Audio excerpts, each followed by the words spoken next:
So first, just tell me your name, who you are, a little bit about yourself. My name is Jane Farrow. I've been queer since I was, well, I guess that's a very complicated question, isn't it? Had crushes on girls. Didn't actually act on it until I was about 21. I'm 50 now, so I've been around. But I've definitely loved men and loved a whole lot more women. I'm a gaylord. It's true. And what kind of work do you do, Jane? I've had lots of different jobs, but I suppose the common theme would be storytelling. So I've been a journalist, a CBC radio broadcaster and host, sort of DIY filmmaker, did a lot of campus radio organizing, worked at the Inside Out Film Festival as a sort of operations coordinator and then a programmer, and then was the executive director of this organization called Jane's Walk, which is all about community engagement walking tours. So that's definitely about getting neighborhoods to tell the stories from their perspective of where they live. And I have just very recently become an executive assistant to a city councillor at City Hall. So I'm a political staffer now, which is a whole other side of the table. Congratulations on that. I'm excited, it's scary, but good. Can you share with us experiences, and they can be either that you think are sort of dissonant towards a queer liberation perspective, or that you think sort of fit into a queer liberation perspective, from your activist work, from your work, from your life? I have been fortunate to live in a time when queer positivity has been in the ascendancy, which is not to say that I haven't seen some pretty kind of hateful reactions and some resistance to extension of rights and understanding and compassion. But I did not grow up at a time when I ever thought that I was not entitled to be queer and love women and celebrate that. I overcame coming from a family where that would not have been dominant discourse, but it was not the 30s or the 50s when I grew up. I have not encountered enormous personal challenge in that way. And how would you define, or would you define your role in the queer movement? I believe that for the great majority of my time as a queer, my place in the queer movement has been a body at demonstrations, someone who showed up, someone who would take up the discourse in casual conversations and with my family and extended networks, but I was never at the forefront of the movement. I was motivated and inspired by the ideas of queer lib and feminism, but I was largely someone who showed up for demos and cared a lot. These politics infused what I wrote about and cared about, but rarely at the front of the parade. You don't think that all the work that you do with broadcasting and everything else has an effect? That's a good question. Okay. You don't necessarily... No, it's true. Okay. It's funny, like, when I say that, I think that I'm referring to being at the front of parades, quite literally, at the front of die-ins for AIDS Action Now, or women's right to choose issues, or gay marriage. Actually, I was pretty AWOL on gay marriage, really. I believe I've been a very publicly queer person in contexts where there may not have been a lot of queers. So I was a very queer person at CBC Radio, where I worked as a host and broadcaster and producer for 10 years. And I was out on the airwaves. Now, there's a lot of lesbians who work at CBC, and a bunch of them are on air as well, but they arguably have not been as out as I was. There was a little battle on my Wikipedia page that someone started that credited me with being the first out lesbian host on CBC radio. And some other people sort of jumped on the site and like they changed it and said a lesbian host. So there seems to be some debate. I couldn't tell you, but from my knowledge, I think I was out in that I mentioned it in my patter. You know, it's like, oh, my girlfriend and I were on a road trip, and you know, so in that way. But it wasn't like I hosted a show about queer events or issues. So I've been public in that way, and unabashedly queer, but in places that might be, you know, primarily straight, but that's what that would amount to. You've said a lot of things that I'd like to come back to as we go off script a bit later, but just getting through the sort of more mandatory questions. Again, how would you, or would you perhaps, define queer liberation? I really don't know. That's fine. So you mentioned that you were AWOL on gay marriage. What does that mean and why?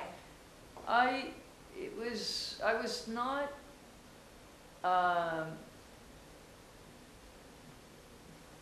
it just wasn't an issue that I engaged with in any kind of public way. I really took a sideline position on that. I was critical that marriage was an institution that would be anything that you would want. I thought queer was standing apart from convention in that way, but it became a completely untenable position to hold when you considered that it really should be someone's right to be able to do this and choose this. And, you know, but I did follow the debate enough, and came around to believing that it was actually very much a needed and wanted human right. Indeed, I was married myself, briefly, but I did get married and exercise my right in that regard. So I absolutely support gay marriage now, but you know, I was one of those queers that was a little bit questioning about whether that would actually represent liberation. Yes, it really what needs to happen is people have to have a choice about whether they want to do it or not. I was married briefly too. Uh-huh. So you had talked a little bit about being sort of visibly queer while you were working at CBC, not being sort of shy about talking about the sort of gender of one's partner, for example. Mm-hmm. So I wonder, it relates kind of to this question here. Do you think it's important to be visibly queer? And what's at stake in that visibility? It's very important to be visibly queer. Of course, visibly, what does that even mean? But it's very important to be able to express your preferences and feel free to do that without consequence or negative consequence. And you win that right by modeling that behavior over and over and over again for the people who have either even come before, who still aren't comfortable with it, or the people who come after. So it is an act of bravery to come out over and over and over again, and you do it because you need to claim the space yourself, but you're claiming it for everyone else. You can do that generously and gently and graciously. There's a billion ways you can do it. It doesn't mean, what do you mean calling me sir? Like, there's really, you can approach that in many ways, and there's many different appropriate ways to approach it. But when it's a simple interaction at the cashier and they call you sir, well, you know, sometimes it's just you let it slide. It's no biggie. Sometimes it's a teaching opportunity, but you know, I'm of the mind that people are just trying to be polite. They're actually not trying to bait you. But you know, coming out is extremely important. I'm still standing. I'm here,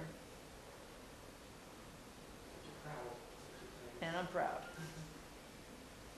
Okay, hold there because I'm just waiting Yeah. for one like quick text from this That's the person. perfect place to hold.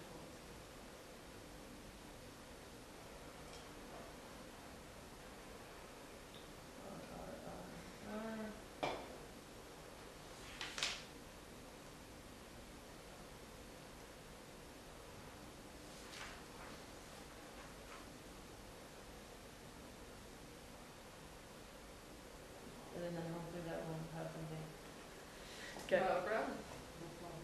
I always have to remember to put mine on like vibrate or silent or something. It's ingrained in the middle of the interview. So you had said that you're sort of on the sideline of gay marriage, that it wasn't necessarily the issue that you saw as particularly pertinent. What do you see as the main issues for queers moving forward? What are our next battles?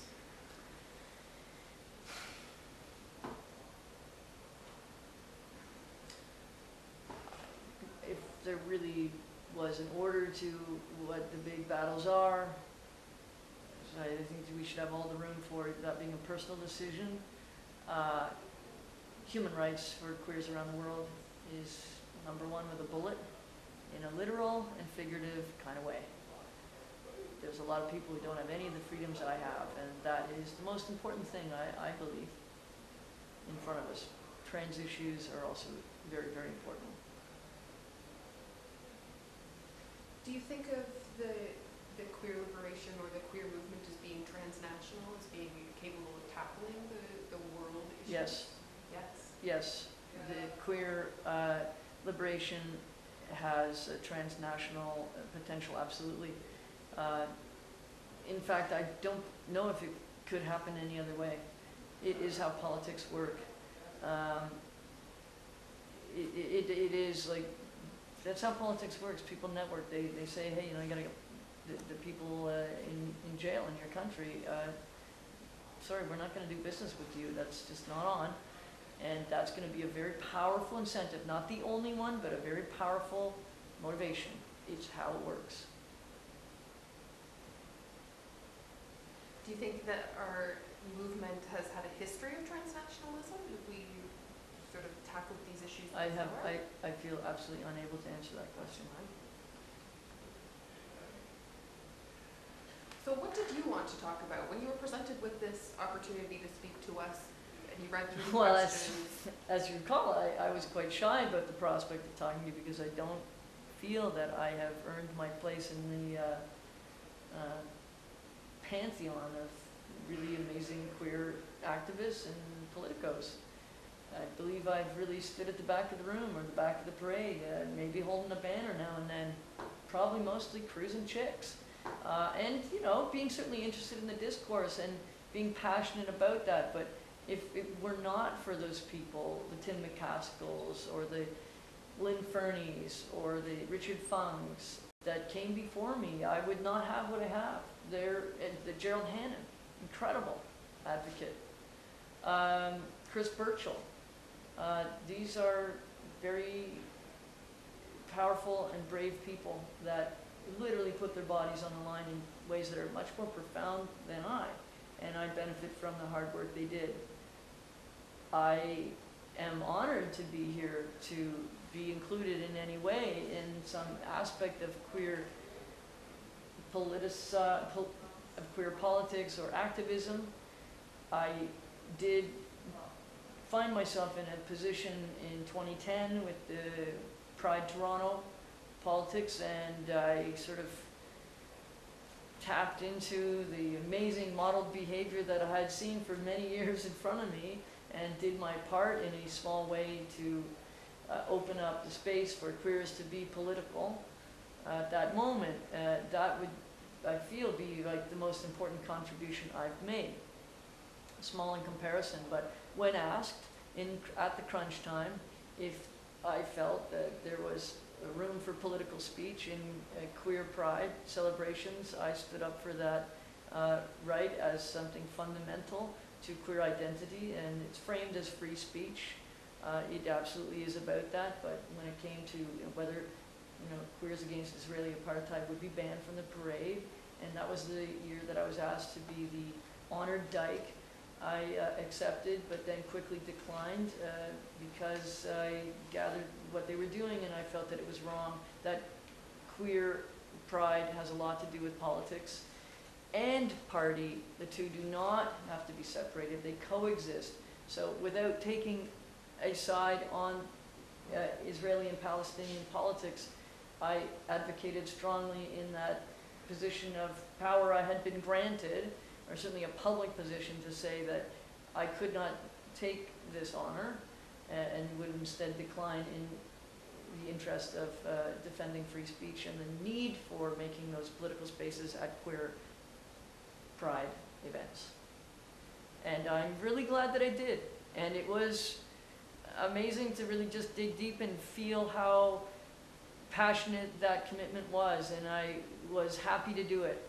I had been trained by just looking at so many incredible activists. I was proud of myself for having it in me to just know that somewhere there's a vault of that model behavior, and I dug in and went, so what do you really believe? It's your turn to say yes or no. You're gonna stand up. What do you really think? And I went home and I wrote my letter of declining that honor, and it was the easiest thing I ever wrote. It still took me a couple hours, but it wasn't ever something I had to hand to anyone to say, what do you think? And usually, you know, you write something, it's like you get some feedback, an editor takes a look at it, it's like, no, I pressed send without sending it to anyone, because I knew exactly how I felt. And that is a product of being brought up around the rich community of politically engaged queers. Like, that is the payoff. Clarity and just confidence. And that's what I guess I got from Richard and Tim and Lynn Fernie and Gerald Hannon and all those amazing queers that led the way in the 70s and 80s and 90s. Time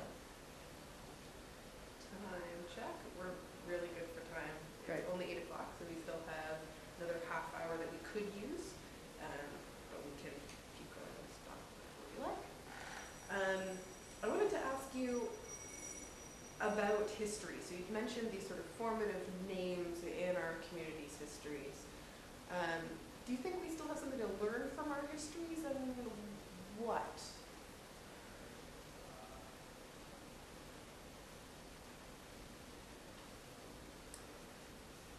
You know, I was a broadcaster and producer at CBC Radio for 10 years, and I was getting a little bit itchy in that job. It was a beautiful job, it was an amazing job, but you know, I wasn't just quite as chomping at the bit to get into the shop as I used to be, and I thought, you're taking up space a little bit here. This is a brilliant job, and people who really are dying to have it should have it. You know, it's not golden handcuffs, you're not done yet. So I was sort of getting a bit, you know, restless. But I knew I really loved like neighborhoods and storytelling. And this opportunity came along to do a walking tour for what would become Jane's Walk. It was Jane's Walk, that was the first year, it was 2007. And I had this research about the history of queer bars in Ontario, in Toronto, that I'd written for Toronto Life, but they had spiked the article because they wanted something more about where do queers shop. Again, they had a pride issue, and then they asked me to write something, and I was like, queers know where to shop already, and if you're not queer, why would you want to shop at a queer shop? So, but I tell you, I think what everyone wants to know, which is what I've become aware of recently, is there was this whole demimonde of queers in the 50s and 60s, and like, it's fascinating, and Yonge Street was a whole like scene, and I think people would be fascinated to know that it was a bit of a queer hotspot in Toronto, where you least expect it. And they said, oh, we probably don't want that, but if you must, you can write it. And so I wrote it, using a lot of research from Lynn Fernie and her film Forbidden Love that she never got to use. It was fascinating. And sure enough, I wrote it, they spiked it, never ran, sat there on my shelf for a couple of years, and then this opportunity to do a neighborhood walking tour. And I pulled out the research and realized, oh my God, it's almost all along Yonge Street. A whole lot of our history is on this main drag. Thought this would be a great walking tour. And I called up Gerald Hannon, who was actually there for a bunch of the later stuff, and said, do you want to just come with me? Just chitter chatter. You've got it already. You don't have to prepare. You know a bunch of this stuff. And he said, well, I guess so. So off we went, did our walking tour. We got there in front of the King Eddie Hotel, which had a piano bar where the kind of upscale queers hung out. So we started our tour there. And I was just kind of nervous and moving around my paper, and I was telling about the King Eddie and the piano bar and stuff, and Noel Coward had been there and stuff. And I just sort of was trying to buy some time, and I said, so was anyone there? And I barely even looked up. And I looked up, and sure enough, there was a guy raised his hand. And I went, wow, well, what was it like? And what did you see, and who were the people? And he's like, oh, I wore a pink sweater, and the music was beautiful, and there was those men, and they were so gorgeous, and it was magical, and I saw Lowik, and the entire, like there was 80 people there, were just completely wrapped up in it. It was just amazing. It was just like spine tingling. His anecdote became queer history in that moment. I don't know, but I never forget now when I walk by the King Eddie, that guy in his pink sweater was there. And so our anecdotes are actually history, and everyone listened so intently. It was magical to see our hidden history, our, kicked down to the curb kind of, don't want to admit that this was Queer City, and across the street was Letro's Tavern. She had leopard skin pants and tight gold shoes and slippers, and then right up there's the beverage rooms, men only. Well, guess who that worked for? And they would flip the lights when the cops were coming up and switch boy to girl dancers, and all this incredible stuff happened. And people, every stop after that, we asked, was anyone there? And there had almost always been someone who was there who then shared their anecdote, and it was just so inspiring.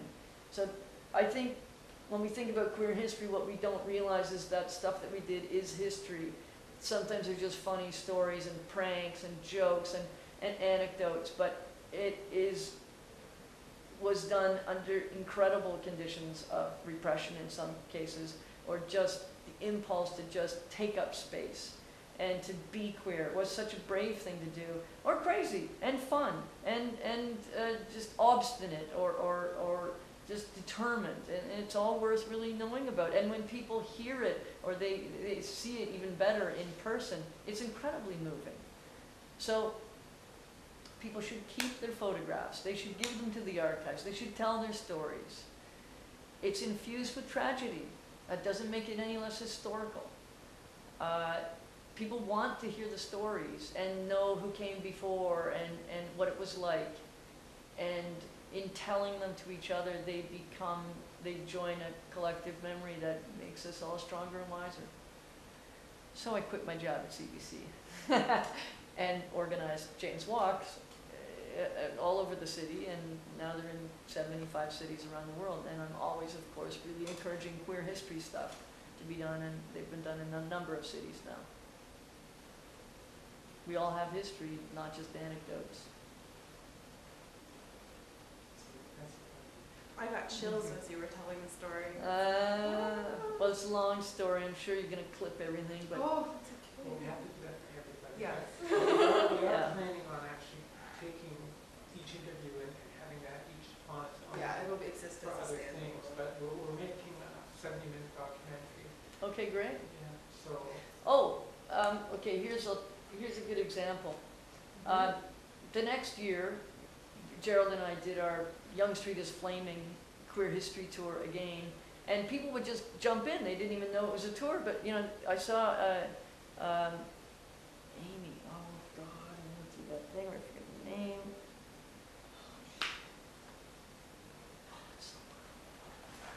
Let me see if I can Google it. All right. Like, that is why I'm not a good person. no, it's okay. I love the information age though. It's like, I forgot that person's name. I'll just pull up the Okay, list. I know. Okay, let me take it again. Okay, from the top. Okay, so we did the Young Street is Flaming Queer History Walk again the next year, me and Gerald Hannon, and people just were around and jumped into the tour randomly, and we were up Young Street near the Parkside Tavern, just above Wellesley, and we saw Amy Gottlieb. Now, Amy Gottlieb is someone who's got major history in this community. And she saw us, and I said, wait, Amy, come on over. And she came over, and she told, like, to me, the best story in the entire tour. Like, everyone's got these stories. She explained, the Halloween thing at the Charles Street, St. Charles Tavern in the Parkside. It was the drag queens would wear their outfits, and the hetero, the homophobes would come and toss eggs and tomatoes. But I didn't know this. But they did that incredible act of fierceness and resist the assault, and cops really wouldn't do much about it.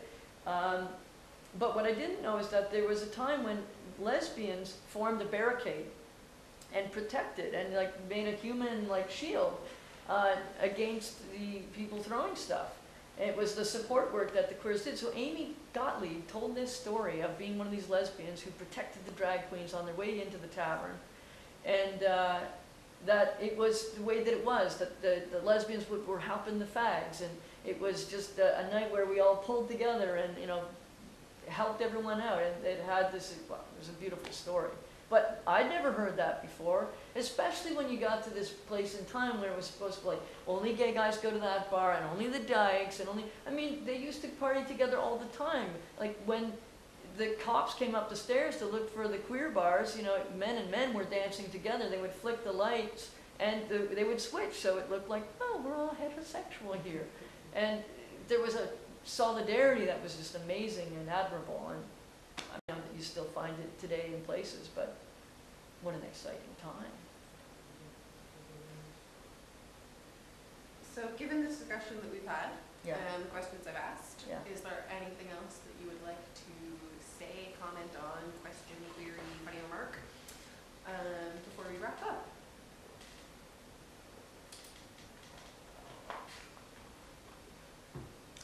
I've got a question. Yeah, okay. What was the worst thing, or the funniest, or the most incredible thing that happened while you were at CBC?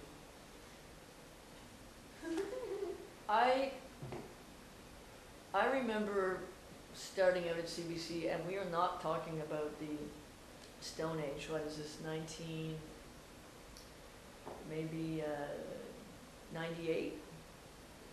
I remember someone coming up to me, a woman, and saying, I'm so glad you're here. I've never worked with a lesbian before. I said, really? I think you're wrong. But I just could not believe that this sense of entitlement, that they thought they knew that, and that they felt comfortable enough in some weird way, like, I'm glad I've made it a safe space for you, but on the other hand, can you just, like, not be my friend for a little while? Because, like, that is just stupid. So, of course the impulse was to be welcoming, but that kind of heterosexual privilege could even exist, of course, in the places that are allegedly just so open-minded. But it certainly makes you wonder why it is that other well-known, super famous CBC radio hosts who are dykes are not out. Why is that? I grant you that it's not really what you put into your pattern when you're asking a hard question about accountability and how, you know, the summit's going. So, you know, as a lesbian, what I really want to know is, why did the police kettle the protesters? I get it. But, you know, mostly in a radio show host pattern, there's something about, oh, I was with my girlfriend and we were on the road, and, you know, that's actually just kind of natural, because you can bet all the straight hosts have that kind of pattern. So, come on out. They don't bite. The listeners loved it. When I came out on air, we got all sorts of email going, oh my God, I'm so happy. Oh my God, it's so fantastic. You know, I'm from Lower Toehold, New Brunswick, and it just means so much to me. And it's like, fantastic, good. Maybe we got one letter that said, I don't want to know. But really, one out of hundreds. Like, it's pretty safe. People want to be open-minded. It's hard for them to always practice that, but they really want it in their public figures. You know, when people individually may have a hard time voting for someone that they know is a man who's married to a man who has a baby, but they really don't want to give their vote to someone who's going to stand up and be super uncomfortable with that in public, which effectively enables homophobia. That individual may not be homophobic themselves, but boy, they've kind of given a hall pass to people who really definitely feel that. But actually, I think most people are appalled by that. They don't want it in their leaders. I can be uncomfortable with them. You can't. I do think people are very tolerant and want to live in a place that is tolerant, and celebrates diversity, is respectful, is compassionate. I believe that is how most people feel. They want hope, they want optimism, they want love. I'm lucky to live in a place that really, I believe those are the core values. And it is important that where those things do not exist, that we advocate and try to bring those conditions to bear. Well, thank you so much for your time this evening. You're welcome. It was great talking to you. Pleasure We and got some honor. good stuff, yeah. Mm-hmm. Thank you. And it was great talking because my pen just died, like the last 2 words. Stop. Okay, there's your paper.